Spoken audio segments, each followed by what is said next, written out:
জীবনে ফেম, অনার বা professional success কে না চায়, বা নাম, যশ, খ্যাতি বা প্রতিপত্তি।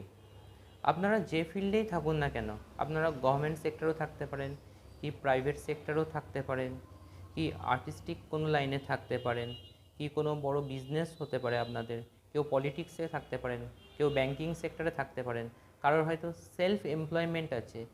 এই সমস্ত কিছুতে নাম এবং যশ এই দুটো কিন্তু খুব ইম্পর্টেন্ট। এবং এই নাম ও যশের কারক গ্রহ হলো রবি।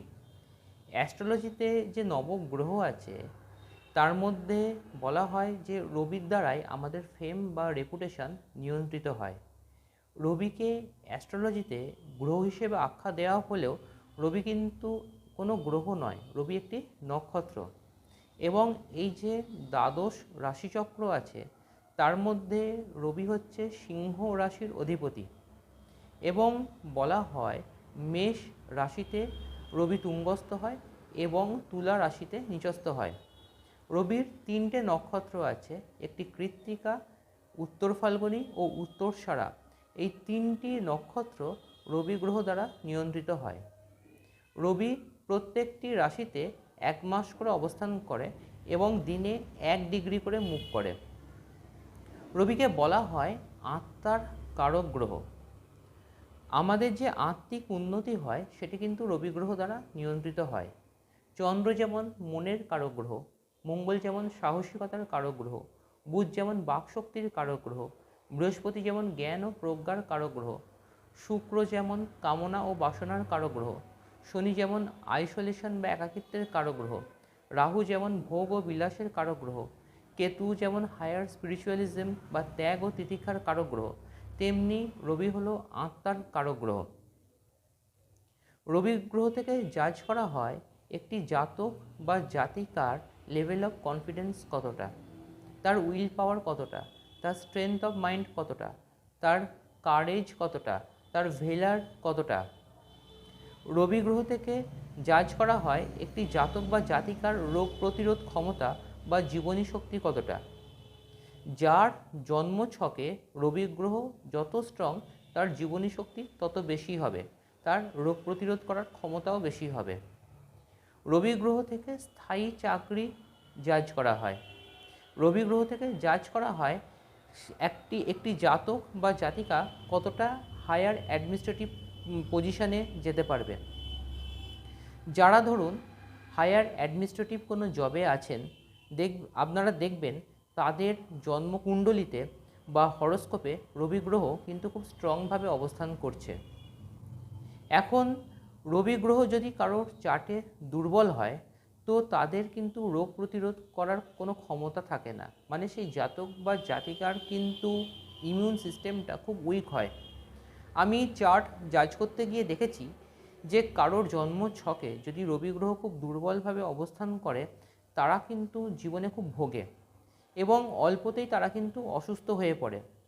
আমি এরকমও চার্ট জাজ করতে গিয়ে দেখেছি যে কারোর হয়তো খুব মাথার যন্ত্রণা হচ্ছে বা মাইগ্রেন রিলেটেড কোনো প্রবলেম আছে, বা হয়তো তীব্র মাথার যন্ত্রণায় 4-5 দিন ধরে বিছানায় সে শোয়া বা রোদ্দুরে বেরোতে পারছে না। যা আমি দেখেছি তাদের জন্মছকে রবি গ্রহ খুব দুর্বলভাবে অবস্থান করছে। রবি গ্রহ যদি দুর্বলভাবে অবস্থান করে সেই জাতক বা জাতিকার কিন্তু কার্ডিওলজিক্যাল হেলথও কিন্তু খুব উইক হয় এবং তাদের মধ্যে একটা সবসময় ইনার প্যালপিটেশন হয়। আবার রবি গ্রহ যদি খুব স্ট্রংভাবে অবস্থান করে তারা যে কোনো সিচুয়েশান কিন্তু জয় করে চলে আসতে পারে। লাইফে যতই চ্যালেঞ্জ আসুক না কেন সেই জাতক বা জাতিকা কিন্তু ঠিক ওভারকাম করে বেরিয়ে যাবে। এখন অনেকেই জানেন যে রবি গ্রহের জন্য চুনি রত্ন খুব ইম্পর্টেন্ট এবং রবি গ্রহের জন্য অনেকেই চুনি ধারণ করেন। তবে চুনি ধারণ করলেই কি রবির কাজ হবে এরকম কিন্তু নয়। আপনাদের কিন্তু একটি চার্টকে ভালোভাবে পর্যবেক্ষণ করেই তবেই কিন্তু সেই রত্ন ধারণ করতে হবে। এখন হ্যাঁ, রবি যদি ভালোভাবে আপনার চার্টে অবস্থান করছে, কারোর হয়তো আমি একটা এক্সাম্পল দিচ্ছি, কারোর মনে করুন বৃশ্চিক লগ্ন এবং দশম ভাবে রবি অবস্থান করছে, যেহেতু দশম ভাব থেকে নেম ফেম অনার জাজ করা হয় এবং দশম ভাব থেকে বোঝা যায় সে জাতক বা জাতিকা কতটা জীবনে উন্নতি পাবে বা কতটা নাম ও যশ অর্জন করতে পারবে, এবং দশমে তার রবি আছে। তো ডেফিনেটলি সে কিন্তু একটি চুনি ধারণ করতে পারে এবং তার জীবনে উন্নতি হবে। কিন্তু দশম ভাব যদি উইক হয়, রবি যদি উইক হয়, সে কিন্তু চুনি ধারণ করলেও কোনো উন্নতি পাবে না। আবার একমুখী রুদ্রাক্ষতেও কিন্তু রবির কিন্তু যথেষ্ট ভালো কাজ হয়ে থাকে। আবার অনেকেই রবির জন্য উপরত্ন স্টার রবি ধারণ করেন, তাতেও কিন্তু যথেষ্ট ভালো কাজ হয়ে থাকে। কিন্তু হ্যাঁ, শুধু যে D1 চার্ট দেখেই আপনারা রত্ন ধারণ করবেন এমনটি কিন্তু নয়। আপনাদের কিন্তু ভেতরে নবাংশ চার্ট, চতুর্থাংশ চার্ট, দশমাংশ চার্ট এগুলো কিন্তু খুব ভালোভাবে জাজ করে তবেই কিন্তু একটি রত্ন ধারণ করতে হবে। এখন রবির জন্য অনেকেই রবির যে প্রণাম মন্ত্র ওং জবা কুসুম শঙ্কাশং কাশ্যপেয়ং মহাদুতিম ধন্তারিং সর্ব পাপগ্নাং প্রণতস্মি দিবাকরম, এটি অনেকেই করে থাকেন। এই মন্ত্রটিতেও কিন্তু যথেষ্ট ভালো রবির কাজ হয়ে থাকে।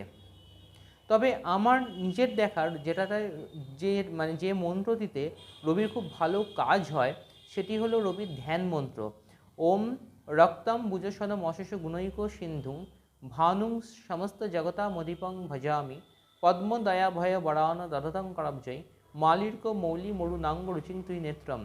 এই ধ্যান মন্ত্রটি যদি কেউ দিনে 18 বার কিংবা 36 বার পূর্ব দিকে মুখ করে সকালে চ্যান্ট করেন, তাহলে কিন্তু রবি গ্রহের যথেষ্ট ভালো কাজ হয়ে থাকে।